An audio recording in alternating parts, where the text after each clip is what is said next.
தங்க நகைகள் வாங்குவதற்காக ஒரு முதலீடு செய்வதற்கான வாய்ப்புகள் உண்டு, அல்லது தங்க நகையே வாங்குவதற்கான வாய்ப்புகள் உண்டு. இதை எப்படி எடுக்கலாம்னா, உங்களுடைய ராசிக்கு 5ஆம் இடத்த அதிபதியான சுக்கிரனையும் குரு பார்க்காரு.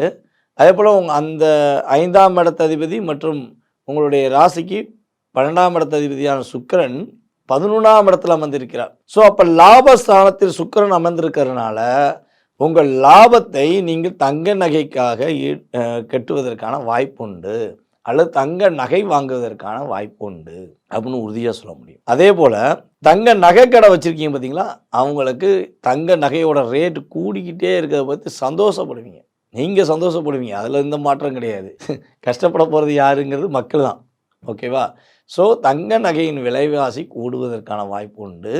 தங்க நகை கடைக்காரர்களுக்கு அதிகமான லாபம் கிடைப்பதற்கான வாய்ப்பு உண்டு, வெற்றி கிடைப்பதற்கான வாய்ப்பு உண்டு. தங்க நகை கடையில் யாரெல்லாம் மிதுனராசியில் வேலை பார்க்குறாங்களோ அவங்களுக்கு சம்பள உயர்வு கிடைப்பதற்கான வாய்ப்பு உண்டு, அல்லது ப்ரொமோஷனுடன் சம்பள உயர்வு கிடைப்பதற்கான வாய்ப்புகள்லாம் கிரகங்கள் ஏற்படுத்தி தருகின்றன.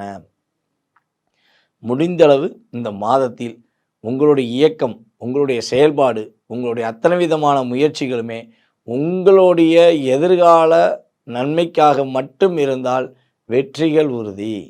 அடுத்தவர்களுடைய எந்த ஒரு விஷயத்திலும் தலையிடாமல் தனக்காக வாழ இந்த மாதத்திலிருந்து கற்றுக்கொள்ளுங்கள் என உங்களிடம் கூறிக்கொள்கிறேன்.